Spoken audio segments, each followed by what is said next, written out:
안녕하세요, 카트 에디터 엘입니다. 차가 정말 엉망진창입니다. 정말 좋은 날씨, 봄 날씨인데 봄만 되면 아주 황사다, 미세먼지다, 하루 걸러 하루씩 평탄하지가 않습니다. 근데 이런 걸 보고 나면 우리가 친환경도 좀 생각을 해야 될 필요가 있다, 이런 생각이 들곤 합니다. 오늘 리뷰할 차량은 기아의 친환경 차량인 K5 하이브리드 모델입니다. 솔라루프까지 적용이 되어 있는 모델이거든요. 일단 안되겠다, 세차부터 하고 시작하도록 하겠습니다. 바로 주행기 시작하겠습니다. 과연 효율성이 어떻게 되느냐, 이 부분, 그쵸? 그렇기 때문에 시승 차량의 풀옵션임에도 불구하고서 이 차가 엄청 가벼운 소형이나 이런 차량이 아니거든요. 그럼에도 하이브리드 모델은 조금 더 K5보다는 좀 더 꼭 해야 될 옵션 이런 건 따로 없습니다. 하지만 지금 보신 차량을 합리적인 가격으로 빠르게 출고받고 싶다면 세차를 하고 나왔는데요, 세차를 해서인지 모르겠으나 솔라루프가 꽉 차면서 충전을 하고 있다고 표시가 되고 있습니다. 자, 하이브리드 모델을 시승을 하고 있는데요, 지금 K5 하이브리드 왜 리뷰를 하게 됐을까, 이거부터 일단 말씀을 드려야 될 것 같아요.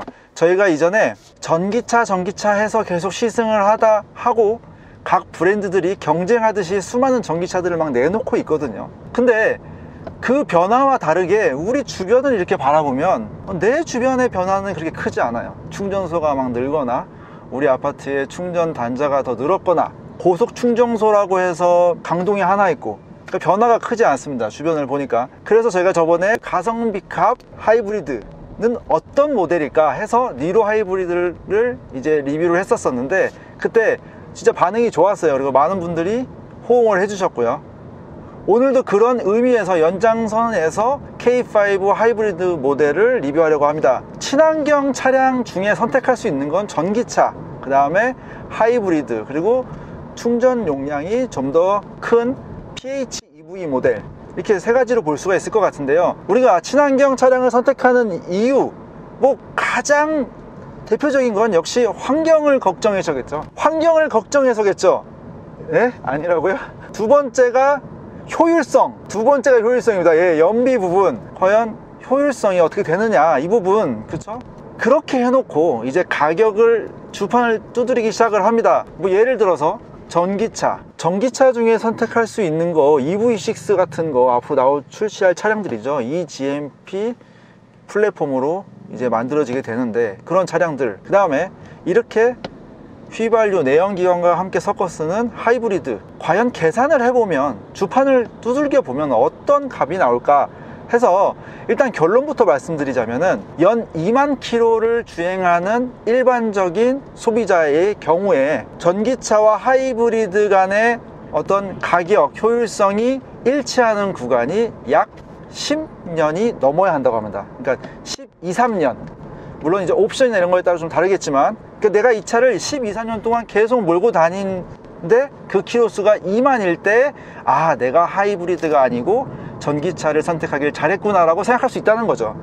이거 결론이 나오잖아요. 벌써 우리가 지금 다, 모든 오너들이 다 10년 이상 사용하시는 게 아니라 요즘은 교체 주기가 빨라져서 짧으신 분들은 3년, 그리고 보통 일반적으로는 한 5년 정도 주기 교체를 하시겠는데, 그 교체 시기 안에서는 2만 킬로 주행했을 경우에는 내가 굳이 전기차를 살 이유가 없었네라는 결과에 도달하게 되는 거죠. 그런 의미에서 봤었을 때 하이브리드가 가진 매력이 있다라는 거, 충분하다라는 거, 이 경우는 유지보수를 제외하고인 경우이긴 합니다. 지금 이제 주행을 하고 있는데 역시 도심이 아니더라도 요즘 어딜 가도 다 이 정도는 차가 막히죠.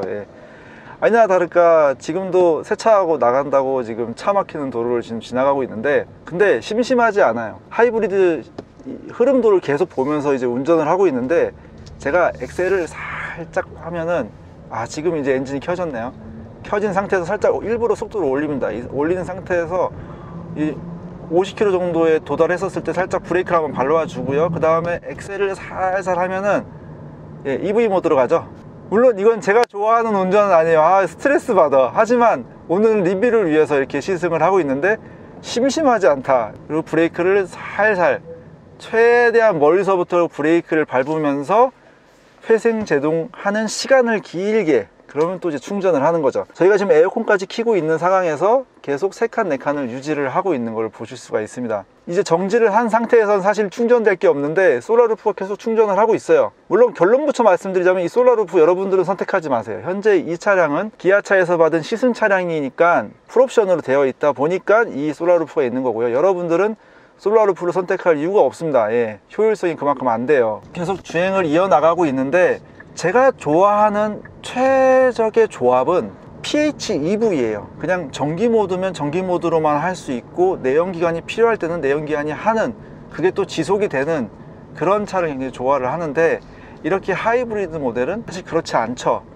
거기에 추가적으로 최근에 출시된 터보 엔진과 결합된 모델들은 괜찮더라고요. 기본 토크가 있으니까 개입이 됐을 때와 개입이 되지 않았을 때의 차이가 그렇게 크지 않아서 좋았거든요. 근데 우리가 그나마도 좋게 볼 수 있는 이유는 이런 시스템이 이전에 초기에 출시됐던 K5 1세대에서 하이브리드 모델에 비해서는 훨씬 더 발전된 그런 시스템이라는 거죠. 이전에는 엑셀에 발만 조금만 대도 그냥 엔진이 켜고요, 배터리가 조금만 달아도 충전을 하기 위해서 엔진이 작동을 하고, 그렇다 보니까 이게 배터리를 충전하기 위해 꼭 엔진이 돌고 뭐 이런 과정들이 진짜 효율이 좋은 거 맞나? 막 이런 느낌이 있었거든요. 근데 그거에 비해서 시스템들이 확실히 좋아졌어요. EV 모드로 주행을 할 때 폭도 굉장히 커졌고요. 그리고 똑똑해졌습니다. 어떤 속도에서도 이 속도를 난 유지할 거야 하면 그 속도가 40이든 50이든 60이든 70이든 그 속도를 유지하기 위한 모터의 파워가 됩니다. 제 주변에 그런 친구들 있거든요. 1세대의 K5 하이브리드 모델을 사고선 다시는 하이브리드 안 산다. 아, 너무 이질감도 있고 또 변속 타이밍도 이상하고 그 뒤로는 하이브리드 모델을 선택하지 않겠다라고 했던 분들이 많이 있어서 이 말씀을 드려요. 최대한 전기 모터를 사용하면서 가려고 노력을 하고 있습니다. 그러니까 여기 전기 모터로 사용량이 나오는데 3.4kW. 그래서 이걸 또 이렇게 눌러보면은 지금 여기 보시는 것처럼 제가 사용하고 있는 연비의 어떤 효율성이나 이런 것들을 보여주고 있어요. 그래서 이게 오너분들, 뭐 저는 이제 이거를 며칠 타보는 거니까, 그리고 심지어 이걸 좋아하지도 않아요. 그렇다 보니까 제가 가진 이 발 컨트롤 능력은 여기까지가 한계인 건데, 아마 잘 하시는 분들은 저보다 많은 스킬들을 가지고 있으실 거예요. 여기 지금 50km 도로에서 일단 50km까지 주행을 일단 이어놓고서 이렇게 전기 모터로만 그 속도를 유지하는 데는 따로 엔진이 켜지지 않거든요. 이렇게 유지. 지금 그 사이에도 브레이크를 멀리서부터 싹 밟아주면 왼쪽에 연비. 기쁘지 않습니까? 지금 이렇게 막히는 시내 주행에서 18.2km, 경차도 아니고 중형 세단에서 성인 2명이 타고서 18.2km. 에어컨도 켰어요. 네, 그렇죠. 에어컨도 켰어요. 맞아요. 에어컨도 켰어요. 통풍 켰어요. 통풍까지 켰어요? 아니 통풍만 안 켰었으면 제가 이거 19km도 유지할 수 있었을 텐데. 그럼 우리 한번 에어컨 끄고 다 끄고 한번 좀 더 올려볼까요? 아니요. 3천만 원대의 조합을 적당히 잘 해서 이 하이브리드인 K5 하이브리드 선택하게 된다면 패밀리카로서 환경까지 생각을 하면서 누릴 수 있는 건 다 누릴 수 있는 차, 외부에서 보기에 중형 세단, 그리고 4인이 편하게 탈 수 있는 패밀리카로서 안전을 생각해서도 작은 차보단 큰 차가 더 안전하지 않겠습니까? 그럼 여러 면에서 봤을 때 누릴 수 있는 건 다 누리고 환경도 생각했는데 득도 있어. 차 살 때 세금 감면해주죠. 그 다음에 유지하는 동안 세금도 감면해주고 연비도 아낄 수 있고.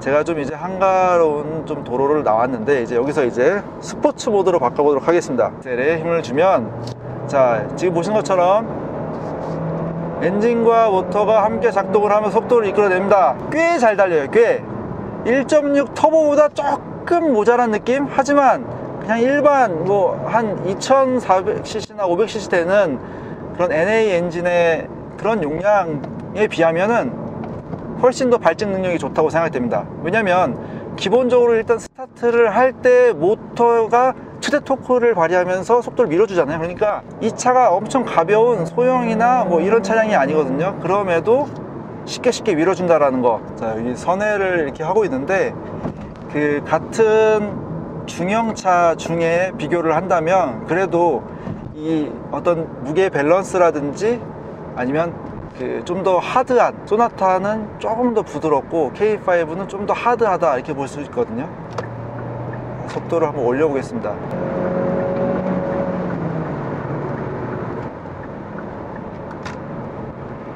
급차선 변경도 좀 해보고 좀 속도도 높여봤지만 힘껏 엑셀을 꾹꾹 누르면서 타는 재미가 N의 엔진에 비해서 월등하다 이렇게 볼 수 있을 것 같아요. 그러니까 재미도 잡은 거죠. 재미도. 물론 예전에 2.0 터보라든지 지금 현재 1.6 터보 모델에 비하면 그만큼은 아니지만 그래도 분명히 재미를 가지고 있다는 거죠. 가끔씩은 스포츠 모드로 놔두고 달릴 수 있는 재미, 거기에 더불어서 K5가 기본적으로 가지고 있는 다이나믹한 주행에 걸맞는 그런 세팅이 있어요. 차선병을 이렇게 하더라도 그래도 안정적인. 그럼 같은 K5 기준으로는 어떠냐, 같은 K5 기준으로는 그냥 제가 느끼기에는 이 하이브리드 모델이 조금 더 승차감이 좋다라고 생각을 해요. 저는 기본적으로 하드한 것보다는 컴포트한 승차감을 좋아하는데 대부분의 하이브리드 모델들은 기본적으로 편한 것 같아요. 왜냐하면 이제 아무래도 배터리 무게가 추가가 되다 보니까 좀 위에서 꾹꾹 눌러주는 그런 무게가 되는 거죠. 그래서 조금 더 고급진 그런 승차감을 보여준다라고 생각을 합니다. 그렇기 때문에 이렇게 급차선 배경을 하고 나면 조금은 롤이 있죠. 아무래도 하이브리드 모델은 조금 더 K5보다는 좀 더 컴포트하고 조금 더 묵직한 그런 승차감을 보여준다고 볼 수 있을 것 같아요. 조금 속도를 높여보면서 다이나믹하게 운전을 했는데 뭐 여기까지만 하면 되고, 이제 기본적으로 제가 좋아하는 스마트 모드나 아니면 에코 모드로 이제 주행을 하면 되겠죠. 배터리를 소모하려고 했는데 소모하기는커녕 브레이크를 세게 밟았더니 오히려 더 채웠습니다. 며칠간 중에 가장 배터리가 지금 많이 차 있어요. 옛날에 1세대 같은 경우에는 계속 엑셀을 밟으면 배터리가 다 소모된 다음에 엔진만 작동을 했거든요. 기운이 쭉 빠지죠. 근데 어진간히 밟아서는 오히려 브레이크를 좀 세게 밟기 때문에 배터리를 더 채우는, 배터리 소모가 쉽지 않은 그 정도로 시스템이 똑똑해졌다, 더 효율성이 좋아졌다라고 좋게 평가하겠습니다. 속도를 높이면서 한번 선회를 한번 해보도록 하겠습니다. 와, 야, 와, 생각보다 잘 잡네요. 생각보다 잘 잡아요. 엄청나게 무리하면서 한 건 아니지만 속도를 높여서 선회 구간을 통과를 했는데 꽤나 안정적이에요. 진짜 꽤나 안정적. 더 이상 바랄 게 없어. 이 정도면 충분해. 네, 그 정도로 마무리를 하고요. 이제 규정속도 90km인 도로를 달리고 있는데 이렇게 크루징을 쭉 하게 되면은 정말 조용하죠. 엔진 소리 뭐 하나도 없습니다. 단지 들어오는 소리는 풍절음, 외부 소음, 차 자체적으로 가지고 있는 정숙성은 높은데 반해서 아무래도 방음 부분은 제가 최근에 시승을 했던 럭셔리 브랜드들이나 또는 EV 모델들에 비해서는 외부 소음이 좀 있는 편이에요. 지금 현재 출시되어 있는 중형 세단 정수성을 가지고 있는 거죠. 하지만 하이브리드 모델이잖아요. 그래서 뭐 좀 더 바라는 부분이 있다면 좀 더 방음제를 조금만 더 써줘서 더 조용하게도 할 수 있지 않을까. 그러면 K8이라든지 그랜저 하이브리드를 선택하시면 됩니다, 고객님. 이렇게 얘기하겠죠. 좀 이제 심하게 계속 이제 달렸더니 이제 연비가 16.3km 리터가 나왔습니다. 한참 막 신나게 달렸는데 14점 몇, 그리고 방금 전에도 일상적인 주행에서 우리가 에코 모드로 차선 변경을 할 수 있을 정도로만 속도를 냈는데 16.2. 기름값이 앞으로 더 올라가지 않겠습니까? 지금보다 더 떨어지지는 않을 것 같은데 이제 앞으로 올라갈 일만 있을 것 같은데, 이런 상황에서 이렇게 연비를 저렇게 해준다면 고맙죠. 고맙고, 물론 이런저런 옵션을 하다 보니 3천만원 후반까지 가는 거죠. 너무 비싸긴 합니다. 비싸긴 한데 본인의 예산에 맞춰서 옵션을 좀 잘 선택한다면 가성비 좋은 나만의 K5를 만들 수 있지 않을까 이렇게 생각을 하고요. K5 하이브리드 모델 내외관을 좀 살펴보도록 하겠습니다. 아무래도 외부에서도 이 차는 하이브리드구나 라고 티가 나겠죠. 어디서 나는지 한번 살펴보도록 할게요. 일단 의도한 거겠죠. 제조사에도 의도한 거겠지만 이상하게도 친환경인 하이브리드 모델은 그 차량의 최고 트림인 것 같은 그런 느낌이 강합니다. 일단 하이브리드 모델인데도 전면부가 굉장히 강인하게 이 범퍼의 하단부가 변경되어 있는 걸 보실 수가 있어요. 보통은 이렇게 꺾여 있죠. 참고자료. 근데 지금 보시는 것처럼 이렇게 안쪽으로 말려 들어가는 형태로 변경되어 있습니다. 어떤 게 더 이쁘신가요? 저는 솔직히 잘 모르겠어요. 둘 다 이쁜 것 같아요. 현재 리뷰 차량은 K5 하이브리드 시그니처 트림입니다. 거기에 풀옵션이 들어가 있지만 그 중에 하나가 빠져 있거든요. 바로 스타일입니다. 18인치 피렐리 타이어와 휠이 적용되는 스타일이 현재 빠져 있는 상태고요. 지금 보시는 거는 17인치 휠입니다. 여러 가지 장점을 가지고 있어요. 일단 승차감 면에서도 휠이 조금 작으면 좀 더 좋은 승차감을 보일 수 있고요. 그 다음에 연비 부분에서도 휠 사이즈가 작아질수록 연비가 우수해지는, 그렇기 때문에 시승 차량의 풀옵션임에도 불구하고서 17인치를 꼽아 놓은 게 아닌가. 연비를 좀 더 높게 가져가고 싶다면 17인치도 좋을 거라고 생각이 듭니다. 역시 K5 디자인이 이번에 정말 멋있어진 거는 전면부도 있지만 바로 이 C필러 쪽에 이 트렁크 라인까지 이어지는 이 쿠페 스타일의 어떤 라인이 아닌가 싶고요. 크롬이 이렇게 안쪽으로 돌아가 있으면서 넓은 루프를 가지고 있구나 라고 착각을 하게끔 디자인이 잘 되어 있습니다. 이 부분은 플라스틱으로 해서 이쁘게 잘 마감을 했죠. 자, 후면부로 와서 이 차가 하이브리드구나 알 수 있는 부분은 바로 이 배지만 확인이 가능합니다. 트렁크도 한번 열어보도록 하겠습니다. 물론 자동은 아니고요.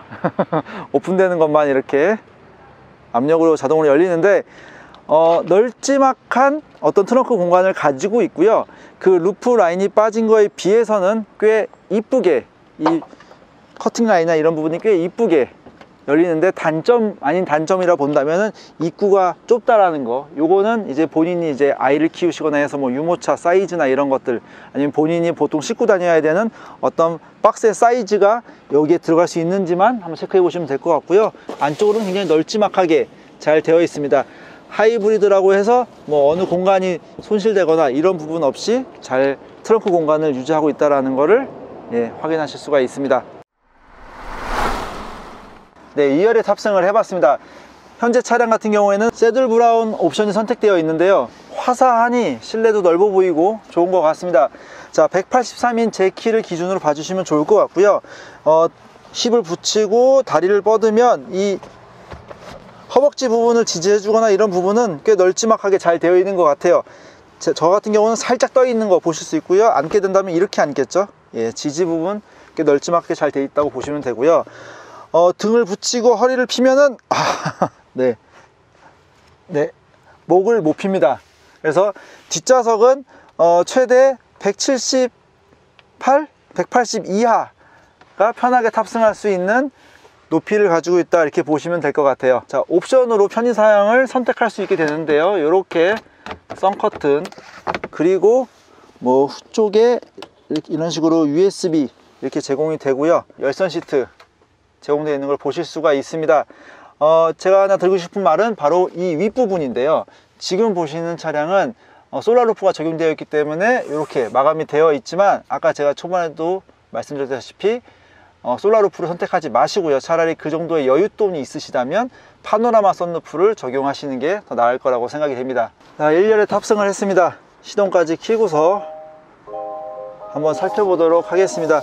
K5지만 고급스러운 느낌을 전달한다, 약간 이런 느낌이 있어요. 이 차는 고급스러움을 좀 강조했다라고 볼 수 있는 부분이 바로 이 우드 트림일 텐데요. 물론 당연히 플라스틱입니다. 근데 요즘에 랩핑지가 엄청 좋아졌어요. 개인적으로 이보다 높은 트림이더라도 이런 식으로 진짜 리얼 우드가 아니라 가짜 가니쉬 사용하는 거를 굉장히 좋게 평가를 합니다. 그와 함께 더불어서 이렇게 알루미늄 느낌의 어떤 크롬이 적용되어 있는데, 심플하면서도 뭔가 메탈스러운 느낌이 좀 강조되어 있는 그런 실내 인테리어가 굉장히 최신형의 어떤 인테리어를 가지고 있다, 이렇게 평가할 수 있을 것 같아요. 기본적으로 제가 K5 리뷰했던 걸 좀 참고하시면 전체적으로 동일하다고 보시면 되고요.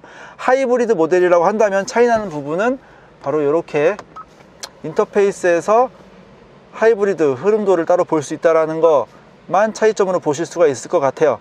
꼭 해야 될 옵션 뭐 이런 건 따로 없습니다. 하지만 제가 몇 가지 설명드리는 것 중에 내가 필요하다 싶으면 선택을 하시면 될 것 같아요. 일단 음악 좋아한다 싶으면 크렐 오디오 선택하시면 좋을 것 같고요. 그게 아니라면 기본 오디오 그냥 사용하시면 될 것 같습니다. 그 다음에 내가 요즘에 따라서 전방에 50km, 30km 도로 주행이 많다 보니까 아무래도 자꾸 속도를 좀 맞추는 게 신경 쓰인다 싶으시면 헤드업 디스플레이를 하시면 되고요. 그게 아니라면 굳이 헤드업 디스플레이 선택 안 하셔도 될 것 같습니다. 그리고 디스플레이는 아무래도 가능하면 여유도 있으시다면 아무래도 이 내비게이션 시스템을 선택하시는 것을 추천을 드립니다. 자, 스마트 커넥트라는 옵션은 본인이 얼리 어댑터다 라고 하시면은 한번 선택을 해보시고, 그게 아니라면은 굳이 선택 안 하셔도, 뭐 무선 충전 같은 거 있지만 그거 없어도 사용할 수 있는 방법이 여러 가지가 있으니까 안 하셔도 될 것 같습니다. 새들 브라운이 사용을 하게 되면 때가 요 정도 탈 수 있다는 걸 좀 보여드리려고 제가 좀 앉았거든요. 지금 보시는 것처럼 때가 생길 수가 있고요. 그 다음에 주름이 이런 식으로 잡힐 수가 있습니다.